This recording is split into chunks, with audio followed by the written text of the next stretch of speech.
بسم اللہ الرحمن الرحیم، اللہ کے نام سے جو رحمان اور رحیم ہے۔ وَلَقَدْ يَسَّرْنَا الْقُرْآنَ لِلذِّكْرِ فَهَلْ مِن مُّدَّكِرٍ۔ ہم نے اس قرآن کو نصیحت کے لیے آسان ذریعہ بنا دیا ہے، پھر کیا ہے کوئی نصیحت قبول کرنے والا؟ اعوذ باللہ من الشیطان الرجیم، بسم اللہ الرحمن الرحیم، سبحان الذی خلق الازواج كلها مما تنبت الارض ومن انفسهم ومما لا يعلمون۔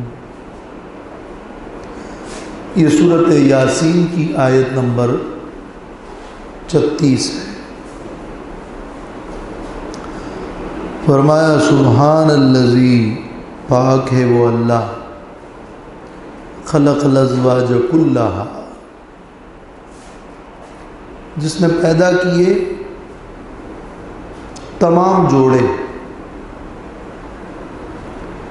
مما تنبت الارض، ان میں سے بھی جو زمین،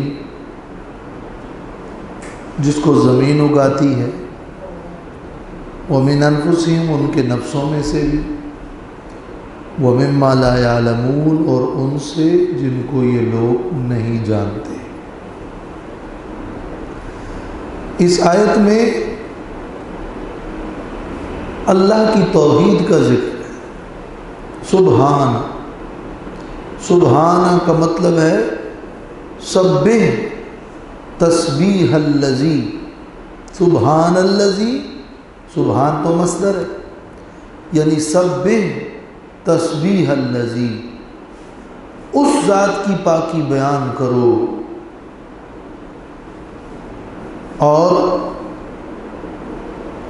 سبح تسبیح الذی،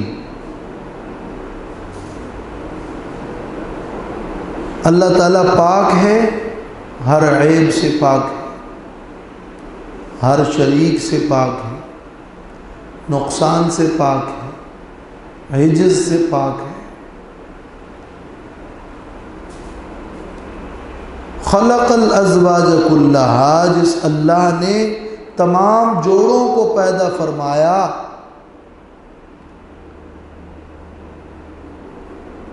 وہ خود تزویج سے پاک ہے۔ جس نے اوروں کو جوڑوں سے پیدا کیا اور ہر چیز کو جوڑا بنایا، اس کو کسی کی کوئی حاجت نہیں، وہ اللہ الصمد ہے، اور لم یلد ولم یولد، وہ احد ہے۔ جب پچھلی آیت میں فرمایا افلا یشکرون، کیا یہ لوگ شکر ادا نہیں کرتے، تو سب سے پہلے شکر اللہ کی توحید کا عقیدہ ہے۔ یہ توحید کی نعمت پر شکر ہے، اور توحید خود شکر ہے۔ کیا وہ شکر نہیں کرتے؟ سبحان الذی، پاک ہے وہ اللہ، خلق الازواج کلھا، جس نے پیدا کیا تمام جوڑوں کو، الازواج، زمین کے بعد اب تمام ازواج کا ذکر ہے۔ اس سے پہلے کیا تھا؟ وَآیَةٌ لَهُمُ الْأَرْضُ الْمَيْتَةُ، زمین ایک نشانی ہے، اور اب ہے کہ خلق الازواج کلھا، صرف زمین نہیں، تمام قسم کے ازواج اللہ نے پیدا فرمائے۔ ازواج کا لفظ جو ہے نا، زوجیت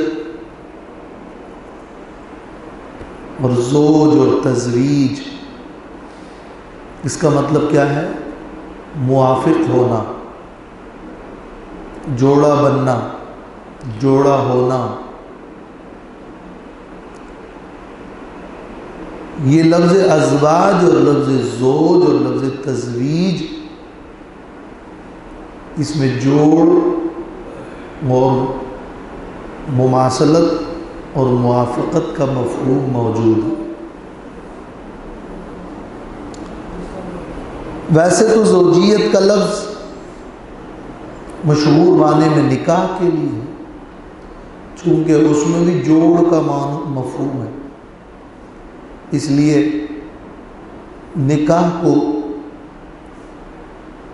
تزویج اور زواج کا لفظ استعمال ہوتا ہے، اور یہ ازواج کا لفظ جو ہے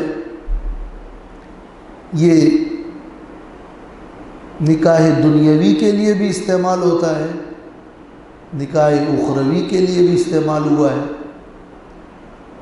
قل لازواجک و بناتک، قل لازواجک و بناتک، اور وزوجناہم بحور عین، ہم جنت میں ان کو بڑی آنکھوں والی حور کے ساتھ نکاح کرائیں گے، وہ ان کے جوڑے ہوں گے۔ وزوجناہم، وہ جنت کی تزویج ہے۔ زوج کا لفظ شوہر کو بھی کہتے ہیں، بیوی کو بھی کہتے ہیں۔ حتی تنکح زوجا غیرہ، یہاں تک کہ وہ نکاح کر لے ایک دوسرے خاوند شوہر سے۔ تو تنکیہ کہ وہ عورت نکاح کرے زوجا غیرہ، وہاں زوج مانا خاوند، اور یہی زوج کا لفظ بیوی کے لیے بھی استعمال ہوا ہے۔ وَإِنْ أَرَدْتُمْ اسْتِبْدَالَ زَوْجٍ مَكَانَ زَوْجٍ، اگر تم ایک بیوی کی بدلے میں دوسری بیوی کرنا چاہتے ہو تو وہاں زوج کا لفظ بیوی ہی کے معنی میں۔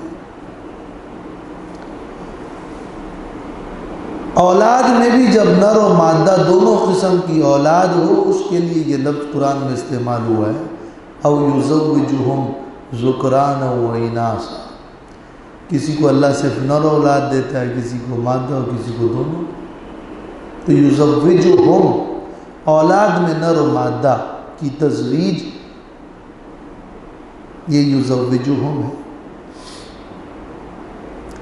تو نباتات میں اور پودوں میں بھی اللہ نے تزویج کا اور زوج کا ذکر کیا ہے۔ فَأَنبَتْنَا فِيهَا مِن كُلِّ زَوْجٍ بَهِيجٍ، ہم نے پانی کے ذریعے سے زمین سے ہر طرح کے زوج نکالے، یعنی ہر طرح کے تازہ اقسام کے پودے نباتات نکالے۔ اور انسانوں کی مختلف اقسام کے معنی میں بھی یہ لفظ زوج و ازواج کا استعمال ہوا ہے۔ ازواج کا لفظ مختلف اقسام کے معنی میں۔ وَلَا تَمُدَّنَّ عَيْنَيْكَ إِلَىٰ مَا مَتَّعْنَا بِهِ أَزْوَاجًا مِّنْهُمْ، جو ہم نے مختلف اقسام کے لوگوں کو اور مختلف چیزیں، ازواج ہے نا مختلف اقسام، مختلف چیزیں، چیزوں میں اقسام، انسانوں میں اقسام، اسی لیے پودوں میں بھی پھر اقسام کے لیے لفظ ازواج اور زوج کا معنی ہے۔ اپنے حقیقی معنوں میں بھی نباتات کے اندر نر و مادہ کا وجود تو واضح ہے، بلکہ ہر چیز کے اندر، نباتات کیا کہ جمادات کے اندر بھی زوجیت کا مفہوم ہے، اس کے اندر بھی پلس مائنس ہے۔ تو ہر چیز میں اللہ نے جوڑا بنایا ہے، جوڑا رکھا ہے۔ وحدہ لا شریک، جس کا کوئی زوج نہیں، جس کا کوئی جوڑا نہیں، وہ اللہ رب العالمین ہے۔ سبحان الذی خلق الازواج، یہ خلق الازواج اس اللہ کی ہر طرح کے شریک اور زوجیت سے اور عیب سے پاک ہونے کی دلیل ہے۔ اس لیے علامہ ابن قیم رحمۃ اللہ علیہ نے لکھا ہے کہ قرآن مجید میں جہاں بیوی کے لیے زوج کا لفظ استعمال ہوتا ہے نا، وَلَهُمْ فِيهَا أَزْوَاجٌ مُطَهَّرَةٌ، یہ زوج میں موافقت کا معنی ہوتا ہے، یہ اچھی اور نیک بیویاں ہی ہوتی ہیں، اور جن میں موافقت نہیں ہوتا وہاں پر زوج کا لفظ استعمال نہیں ہوتا، وہاں امرأہ کا لفظ استعمال ہوتا ہے۔ البتہ زکریا علیہ السلام کی بیوی یا امرأۃ عمران، اس کے لیے زوج کے بجائے امرأہ کا لفظ استعمال ہوا ہے، جبکہ وہاں بھی میاں بیوی میں تو بڑی موافقت تھی، وہ نیک بیویاں تھیں۔ تو نیک بیویوں کے لیے امرأہ کا لفظ ان مقامات میں آیا ہے جہاں اولاد کی پیدائش کا تذکرہ ہو رہا ہو۔ توالد اور تناسل کے باب میں عورت کی جو امرأہ ہونے کی صفت ہے وہ چونکہ نمایاں تھی، تو اس مناسبت سے وہاں پر زوج کا لفظ نہیں لایا گیا، تاکہ ان کی ہی یہ خوبی ہو کہ انہی کی کا ولد ہے اور انہوں نے جنم دیا ہے۔ تو ورنہ عام حالات میں، عام مواقع پر جہاں نیک بیویاں ہوتی ہیں وہاں ازواج کا استعمال ہوتا ہے۔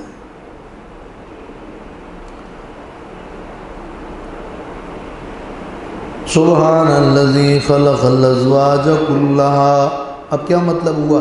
پاک ہے وہ اللہ جس نے تمام نر و مادہ کو پیدا فرمایا ہے۔ کیا معنی ہوا؟ پاک ہے وہ اللہ جس نے تمام ایک جیسی چیزوں کو پیدا فرمایا ہے۔ مماثل اور ایک جیسی چیزوں کے لیے ازواج کا لفظ، جیسے دو جوتے مماثل ہیں، جوڑے، اور دو چیزیں جب مخالف ہوں تو اس کو بھی ازواج کہتے ہیں، دن اور رات، سیاہ و سفید۔ سبحان الذی خلق الازواج کلھا، پاک ہے وہ اللہ جس نے مخالف اشیاء کو پیدا فرمایا ہے۔ اور لفظ ازواج انواع و اقسام کے معنی میں، سبحان الذی خلق الازواج کلھا، پاک ہے وہ اللہ جس نے مختلف انواع و اقسام کی تمام چیزوں کو پیدا فرمایا۔ ان چیزوں میں سے بھی جن کو زمین اگاتی ہے، نباتات، پھل، وَمِنْ أَنفُسِهِمْ، اور ان کے نفسوں میں سے بھی اللہ نے ازواج اور مختلف قسمیں اور نر و مادہ کو رکھا ہے۔ وَمِمَّا لَا يَعْلَمُونَ، اور ان سے کہ جن کو وہ نہیں جانتے۔ اللہ کی تو بہت بڑی مخلوق ہے جن میں بہت سی مخلوقات سے آج تک ہم واقف ہی نہیں ہیں۔ وَمِمَّا لَا يَعْلَمُونَ، تو پوری کائنات کی تمام چیزوں میں جن کو تم جانتے ہو اور جن کو نہیں جانتے، سب میں اللہ نے تزویج کو رکھا ہے، مگر وہ خود تزویج سے پاک ہے۔ تو لا یعلمون میں اور عموم کر دیا کہ شاید کوئی اور بھی ہو جس میں تزویج نہ ہو، نہیں، جن کو تم نہیں جانتے وہ سب، ان سب میں ازواج کا خالق اللہ ہے۔ وَآیَةٌ لَهُمُ اللَّیْلُ، اور نشانی ہے ان کے لیے رات،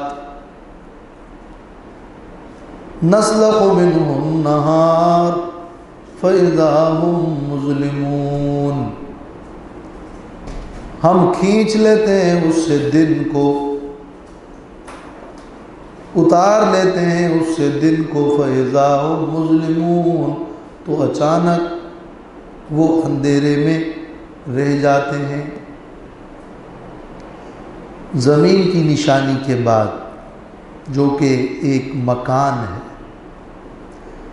رات کی نشانی کا ذکر ہے جو کہ ایک زمان ہے۔ دلائل مکانیہ کے بعد دلائل زمانیہ کا ذکر ہے۔ اللہ تعالیٰ نے زمین میں بھی انقلاب رکھا ہے کہ مردہ اور بنجر اور بیاباد زمین سے سرسبز و شاداب فصلیں اگاتی ہیں، یہ حیات کی دلیل و مثال ہے۔ اسی طرح اللہ تعالیٰ نے رات دن کا جو نظام رکھا ہے یہ زمانے کا انقلابی نظام ہے، اور اس میں بھی دلیل ہے کہ اللہ تعالیٰ قیامت میں مردوں کو زندہ کرے گا۔ نسلخ منہ النہار، سلخہ کا مطلب ہوتا ہے کھال اتارنا، کھال پکڑ کر جسے کسی بکرے کو جانور کو لٹکایا اور اس کی کھال یوں پکڑ کر کھینچی اور اتار دی، یہ سلخ ہے۔ تو ہم رات سے زمین کی رات سے دن کی کھال اتار لیتے ہیں۔ نسلخ منہ النہار، گویا کہ دن ایک کھال کی مثل ہے اور جس میں روشنی ہے۔ رات آتی ہے تو ہم نے گویا یہ بطور مثال کے یوں کہا، گویا کہ ہم نے وہ دن کی کھال رات سے اتار دی، اور فَإِذَا هُمْ مُظْلِمُونَ، تو اب اندھیرا چھا گیا، اچانک اور یکایک اندھیرا ہو گیا۔ یہ بیان نعمت ہے، اس لیے کہ رات کے اندھیرے میں راحت ہے، اور رات کے لیے اندھیرا ہی نعمت ہے۔ تو یہ اس نعمت والے پہلو کا ذکر ہے، اس لیے یہاں ذکر ہو رہا ہے فَإِذَا هُمْ مُظْلِمُونَ۔ اور انقلاب کا ذکر ہے کہ کس طرح اچانک یہ تبدیلی آئی۔ یہ اس زمین والی نشانی کا ایک طرح الٹ ہے کہ وہاں تو مردہ زمین تھی، زندہ ہو گئی، اور یہاں روشن دن تھا تو اندھیرا ہو گیا۔ اب یہ ایک انقلاب ہے، تبدیلی کیسے آ گئی کہ ایک دم سے ایک چیز دوسری حالت میں بدل گئی۔ یہ تم کائنات میں مشاہدہ کر رہے ہو کہ یہ سب ہو رہا ہے، تو یہ دلیل ہے کہ قیامت کے دن اللہ تعالیٰ ان مردوں کو زندہ کرے گا، ایسے زندہ کرے گا، ایسی تبدیلی اور انقلاب اور ایک حالت سے دوسرے حالت میں بدلنا اور یہ تصرف، یہ اللہ تعالیٰ کی قدرت سے ممکن ہے، اور اس کے مشاہدے تم رات دن کر رہے ہیں۔ سلخہ کا مطلب یہی ہے کہ رات چلی گئی اور دن آ گیا، دن چلی گئی اور رات آ گئی، یعنی یطلبہ حسیسا، جیسے ایک اور آیت میں رات دن کا یہ آنے جانے کا نظام۔ ایک وہ آیت ہے کہ جس میں اللہ نے فرمایا کہ تولج اللیل فی النہار تولج النہار فی اللیل، اللہ رات کو دن میں اور دن کو رات میں داخل کرتا ہے۔ یہاں وہ داخل کرنے کا مطلب نہیں ہے، یہاں دن کی کھال رات سے اتار دی، یہاں رات کے بعد دن اور دن کے بعد رات کا آنا ہے، وہاں رات اور دن کا چھوٹا بڑا ہونا ہے، رات کا دن میں اندر جانا اور دن کا رات کے اندر جانا۔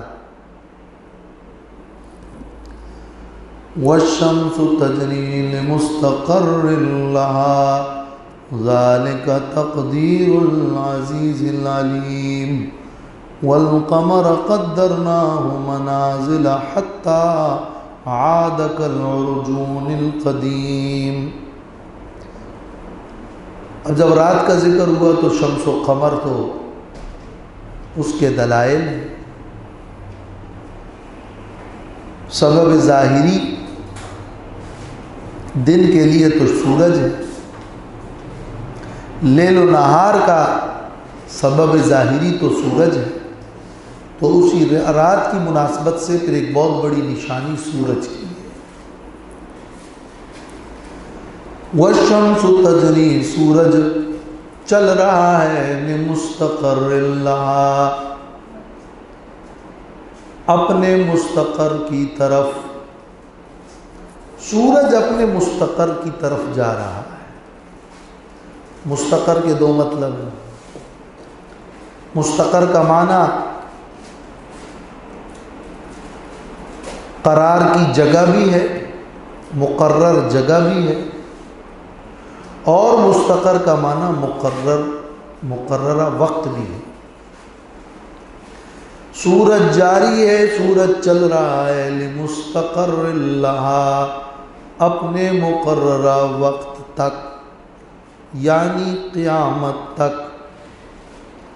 سورج قیامت تک چل رہا ہے۔ یہ اللہ تعالیٰ کے اس بہت بڑے نظام مستحکم کی دلیل ہے کہ کب سے اور قیامت تک یہ سورج اسی ایک ہی انداز میں انہی اوقات متعینہ کے ساتھ چل رہا ہے اور جاری ہے اور چمک بھی رہا ہے۔ یہ لمستقر اللہ، یعنی الی مستقر اللہ، الی یوم القیامہ، اپنے مقررہ وقت تک اور قیامت تک یہ سورج جاری ہے۔ پھر وقت آئے گا کہ اذا الشمس کورت۔ اور مستقر کا دوسرا معنی ہے کہ والشمس تجری لمستقر اللہ، سورج چل رہا ہے اپنے مقررہ جگہ تک، اپنی مقررہ جگہ تک یہ سورج جاری اور چل رہا ہے۔ سورج کی مقرر جگہ کیا ہے؟ سورج کی مقرر جگہ اس کے غروب اور طلوع کے مقامات ہیں۔ طلوع اور غروب کے جو مقامات ہیں، جو کہ سردی اور گرمی میں مختلف ہیں اور مختلف مقامات پر بھی مختلف ہیں۔ یہاں ایک حدیث ہے، حضرت ابو ذر رضی اللہ تعالیٰ عنہ فرماتے ہیں کہ میں نبی صلی اللہ علیہ وسلم کے ساتھ مسجد میں موجود تھا، سورج کے غروب کا وقت۔ آپ نے پوچھا کہ یا ابا ذر اتدری این تغرب الشمس، اے ابو ذر آپ جانتے ہیں کہ سورج کہاں غروب ہوتا ہے؟ میں نے کہا اللہ و رسولہ عالم، اللہ اور اس کو رسول ہی جانتا ہے۔ آپ نے فرمایا فَإِنَّهَا تَذْهَبُ حَتَّى تَسْجُدَ تَحْتَ الْعَرْشِ، یہ سورج چل رہا ہے یہاں تک کہ یہ عرش کے نیچے یہ سورج سجدہ کر لیتا ہے۔ فَذَلِكَ قَوْلُهُ، یہ اللہ کا قول جو اللہ نے فرمایا کہ وَالشَّمْسُ تَجْرِي لِمُسْتَقَرٍّ لَهَا۔ اور آپ نے یہ بھی فرمایا کہ سورج چل کر اپنے مستقر تک جاتا ہے، پھر اسی حالت میں رہتا ہے۔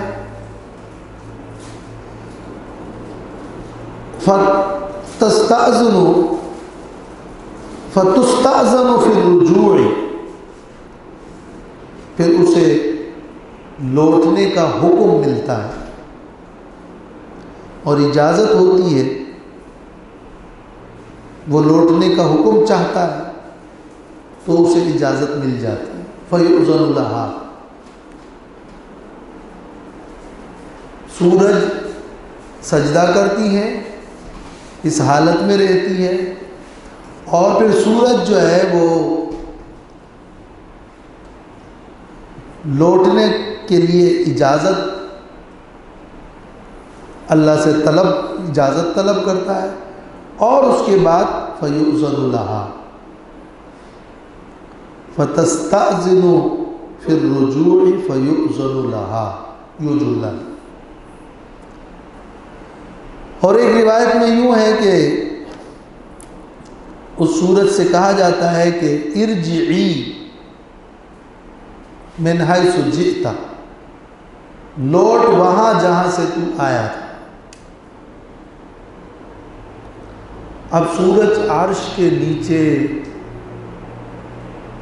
سجدہ کرتا ہے اور اسی حالت میں رہتا ہے اور پھر لوٹتا ہے، اس پر یہ اشکال کیا جاتا ہے اور کتابوں میں یہ اشکال نقل بھی ہے کہ اس کا مطلب کیا ہے کہ سورج کیا وقفہ کرتا ہے؟ سورج یا ایک جگہ سے غروب ہوتا ہے تو دوسری جگہ پہ طلوع ہوتا ہے، تو سورج عرش کے نیچے سجدہ کرتا ہے کا کیا مطلب؟ جبکہ حدیث میں یہ ہے کہ سورج کہاں جاتا ہے؟ وہ اپنے مستقر پہ جاتا ہے۔ وہ مستقر کیا ہے کہ وہ عرش کے نیچے سجدہ کرتا ہے، اور سجدہ کرتا ہے جبکہ وہ سورج ہم دیکھ رہے ہیں کہ وہ دوسری جگہ طلوع ہوتا ہے، اور کیا اس درمیان میں تو کوئی انقطاع نہیں ہے، یہ سورج تو مسلسل جاری ہے۔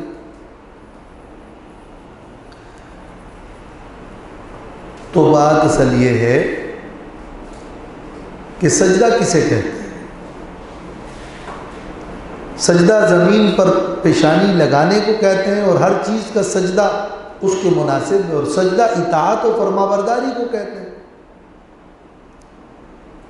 اللہ تعالیٰ نے اگر مختلف چیزوں کو پیدا فرمایا تو ہر چیز اللہ کے آگے سجدہ کرتی ہے، اس معنی میں کہ یہ ساری چیزیں اللہ کے حکم کے تابع ہیں۔ وَالنَّجْمُ وَالشَّجَرُ يَسْجُدَانِ، ستارے، پودے، درخت اللہ کے حکم کے آگے سجدہ ریز۔ تو سورج سجدہ کرتا ہے کا مطلب یہی ہے کہ سورج اللہ کے حکم کے تابع ہے، اور ہر چیز کا سجدہ اس کے مناسب ہے۔ پہاڑ کا سجدہ یہی ہے کہ وہ ٹھہرا ہوا ہے، پانی کا سجدہ یہی ہے کہ وہ بہہ رہا ہے، آگ کا سجدہ یہی ہے کہ وہ آگ جل رہی ہے، اور انسان سجدہ کرتا ہے تو انسان کا سجدہ اس کے حال کے مناسب ہے۔ سورج کا سجدہ یہی ہے کہ سورج اس حرکت میں ہے، طلوع اور غروب، طلوع اور غروب کا یہ سلسلہ جاری ہے، یہ سورج کا سجدہ۔ سورج کے سجدے کا مطلب یہ نہیں ہے کہ یہ حالت رہی سجدے کی اور یہ حرکت سورج کی منقطع ہو گئی، حرکت کے منقطع ہونے کا ذکر نہیں ہے، حالت سجدہ برابر جاری ہے اور حرکت بھی جاری ہے، اور اسی حرکت میں سورج کا سجدہ بھی جاری ہے۔ سجدہ کا مطلب لوگوں نے یہ سمجھ لیا کہ سورج سجدہ کرتا ہے پھر اسی حالت میں رہتا ہے، یعنی کچھ وقفہ آ جاتا ہے اور انقطاع ہوتا ہے، انقطاع نہیں ہے۔ پھر سورج کو کہا جاتا ہے کہ پلٹ آ، تو اس کا مطلب یہ سمجھا گیا کہ بھئی سورج واپس آتا ہے، جبکہ سورج اس طرح واپس تو نہیں آتا، یعنی اپنے مدار اور روٹین کے حساب سے ہی تو پلٹ آ اللہ کے حکم کے مطابق، اس کا مفہوم تو یہ ہے۔ اور عرش کے نیچے تو یہ پوری کائنات ہے، تو اس میں کیا تعجب و حیرت کی بات ہے کہ عرش کے نیچے سجدہ کرتا ہے؟ عرش کے نیچے سجدہ سورج کا، اس کا مطلب عرش کے نیچے ہی ہے، عرش کے اوپر تو نہیں ہے، تو تحت العرش میں تو کوئی اشکال نہیں ہے۔ تو سجدے کا مطلب اگر سمجھا جائے تو اس روایت اور حدیث میں کوئی اشکال نہیں ہے۔ باقی ہم اس میں یہ کہہ سکتے ہیں کہ عرش کے نیچے سورج کے سجدہ کرنے کی پوری حقیقت و ماہیت کو اللہ جانتا ہے۔ جو ہمیں اس کا ظاہر سمجھ آ رہا ہے، جو مشاہدے میں ہے، وہ یہی ہے۔ علامہ آلوسی نے روح المعانی میں ایک تفصیل سے بحث کی ہے، اور انہوں نے یہ رائے قائم کی ہے کہ یہ سوال کہ عرش کے نیچے سورج سجدہ کرتا ہے تو کیسے کرتا ہے، کئی علماء سے پوچھا اپنے زمانے کے، لیکن مجھے اس سے اطمینان نہیں ہوا۔ پھر اپنی رائے جو دی ہے کہ اس کا مطلب یہ ہے کہ جس طرح ہمارے لیے ایک نفس ہے تو سورج کے لیے بھی ممکن ہے کہ ایک نفس ہو. تو بظاہر سورج تو یہاں حرکت کر رہا ہے، یہاں موجود ہے، لیکن سورج کا نفس جا کر عرش کے نیچے سجدہ کر کے آتا ہے. لیکن اس کی کوئی دلیل نہیں ہے، یہ ایک احتمال ہے جو انہوں نے ظاہر کیا ہے. کہیں اس سے کوئی ثبوت نہیں ملتا کہ شمس کے لیے بھی ایک نفس ہے. اگر یہ کوئی ملتا کوئی روایت میں، حدیث میں کہیں، تو پھر ہم کہہ دیتے. لیکن شمس کا ایک نفس ہے اور وہ نفس جا کے سجدہ کرتا ہے. یہ تو وہی والی بات ہوئی کہ پیر صاحب یہاں ہے اور سجدہ کرتے، وہ نماز مکے میں پڑھتا ہے.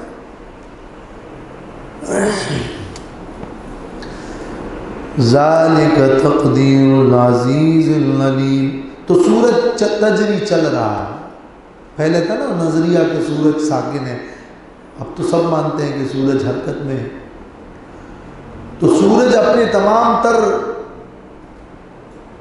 ثوابت اور کشاک کے ساتھ ہی سفر میں ہے.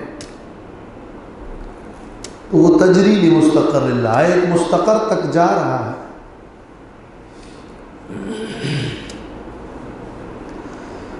ذالک تقدیر العزیز العلیم. یہ نظام ہے اس ذات کا جو غالب ہے اور علم والا ہے. ذالک تقدیر، یہ نظام و انتظام ہے، یہ ایک بندہ ہوا حساب ہے. تقدیر اندازے کو کہتے ہیں. اندازے کے لفظ سے تو لوگ یہ سمجھتے ہیں کہ یعنی یہ صرف ایک ظن و تخمین ہے. اندازے کے لفظ سے یہ خیال ہوتا ہے کہ یہ ایک قسمت کی بات ہے، اتفاق ہے. تو ذالک تقدیر العزیز العلیم کا مطلب یہ کہ یہ جو اللہ کا سورج کا یہ نظام ہے، تو یہ تقدیر اس ذات کا اندازہ ہے، یہ ہمارا اندازہ نہیں. جس ذات کا اندازہ بخت و اتفاق اور ظن و تخمین سے پاک ہے. تو ہم تقدیر کا معنی اس لیے نظام و انتظام سے کر رہے ہیں. ذالک تقدیر العزیز العلیم، یہ نظام ہے عزیز و علیم کا، یہ اندازہ ہے عزیز و علیم ذات کا، ہمارا نہیں. اور اس کا علم تو کامل ہے، اس کی قوت کامل ہے. والقمر قدرناه منازل حتى عاد كالعرجون القديم. اور چاند کے لیے ہم نے منزلیں مقرر کی ہیں. قدرناه منازلہ یعنی قدرنا سیرہ منازلہ،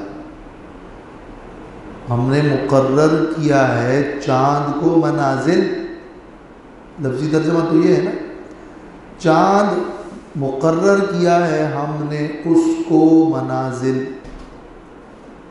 یعنی قدرناہ ذا منازلہ، ہم نے اس چاند کو بنایا ہے، مقرر کیا ہے منزلوں والا. یا یوں ہے قدرنا سیرہ منازلہ، ہم نے مقرر کیا ہے اس چاند کے چلنے کے لیے منزلوں کو.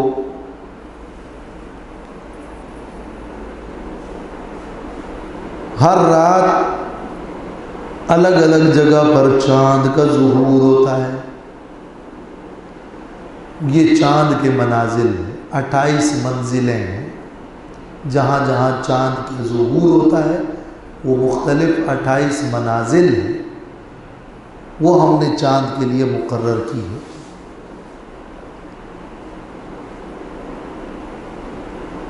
حتی عاد کالعرجون القدیم، وہ منزلوں میں چاند چل رہا ہے اور چلتے چلتے اسی منزلوں میں اس کا ظہور ہوتا ہے. اور وہ ظہور کیسے ہوتا ہے کہ وہ چاند روشن ہوتا جا رہا ہے اور 14 کے بعد کم ہوتا جا رہا ہے. اور کم ہوتے ہوتے حتی عاد کالعرجون القدیم، ہم نے اس کے لیے منزلیں مقرر کی ہے، وہ منزلوں میں بڑھ گیا، پھر 14 کے بعد گھٹتا رہا، پھر گھٹتے گھٹتے حتی عاد کالعرجون القدیم، یہاں تک کہ وہ ہو گیا، لوٹ آیا کھجور کی پرانی ٹہنی کی طرح، کالعرجون القدیم، عرجون کہتے ہیں کھجور کی ٹہنی کو، شاخ، قدیم پرانی، کھجور کی وہ شاخ جو پرانی ہو اور پرانی ہونے کی وجہ سے سوکھ جائے، اور سوکھ کر وہ باریک بھی ہو جائے اور ٹیڑھی بھی ہو جائے، وہ عرجون القدیم ہے۔ تو وہ عرب لوگ دیکھ رہے تھے، ان کے سامنے تھا یہ منظر، تو حتی عاد کالعرجون القدیم، یعنی باریک اور ٹیڑھی۔ قدیم المتقادم الزمان، جس پر زمانہ گزر جائے۔ بعض کہتے ہیں کہ قدیم وہ ہے جس پر 1 سال گزر جائے۔ امام راضی کہتے ہیں ضروری نہیں، مختلف چیزوں کا قدیم ہونا مختلف ہے، کچھ چیزوں پر چند مہینے گزر جائیں گے اور وہ قدیم ہو جائے گا، اور کچھ چیزوں پر جو ہے سالوں سال گزر جائیں گے، وہ قدیم نہیں ہوگا۔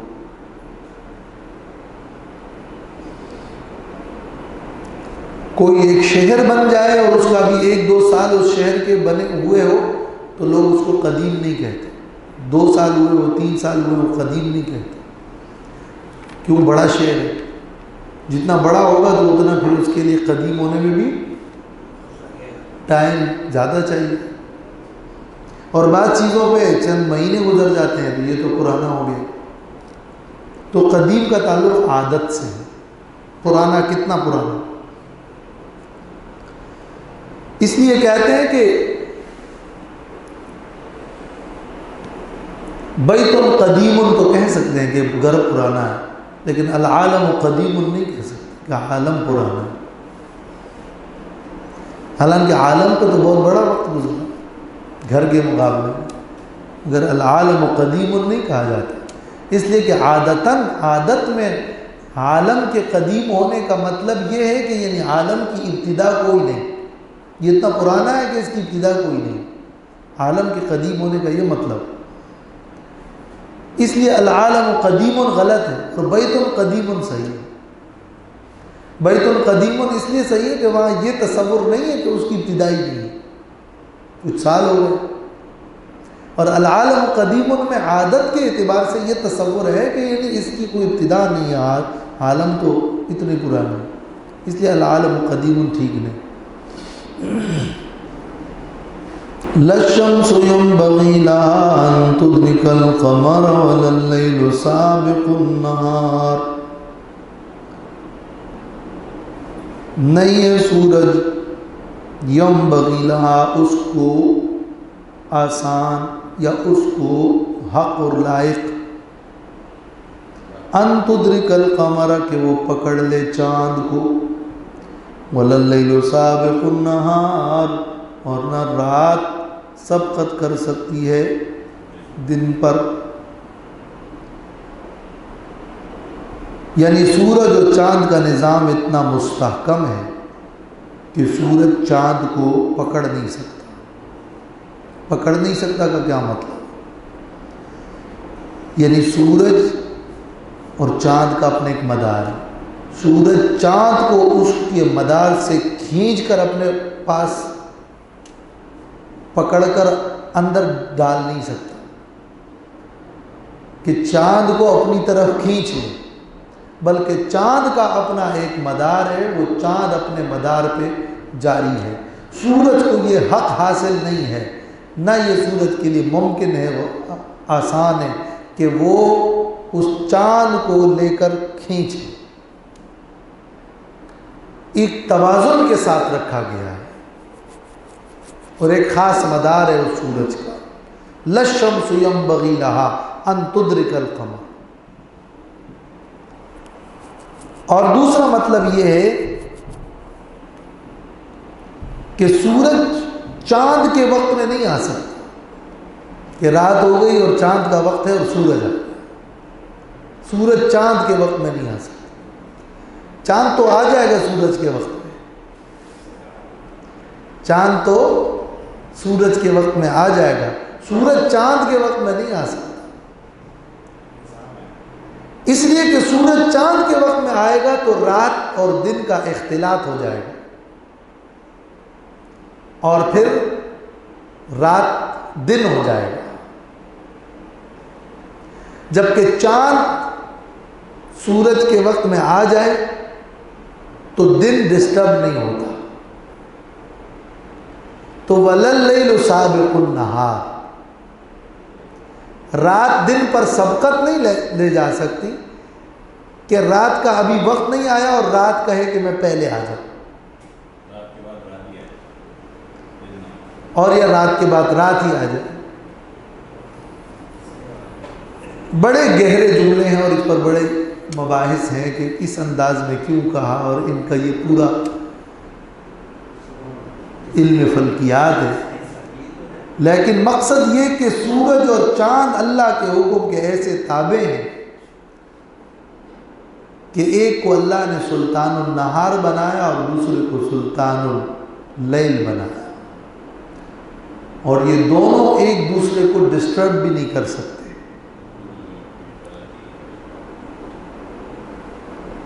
وَكُلٌّ فِي فَلَكٍ يَسْبَحُونَ، اور یہ سب کے سب اپنے ہی دائرے اور مدار میں تسبیح کر رہے ہیں، تیر رہے ہیں.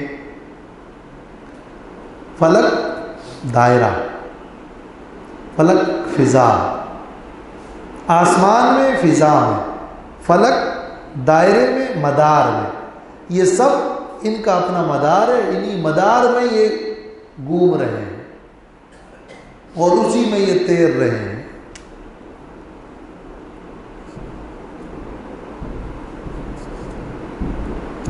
تو یہ تسبیح بھی ہے اور یہ تیرنا بھی ہے اور مدار میں بھی ہے اور فضا میں بھی ہے. واہ اللہ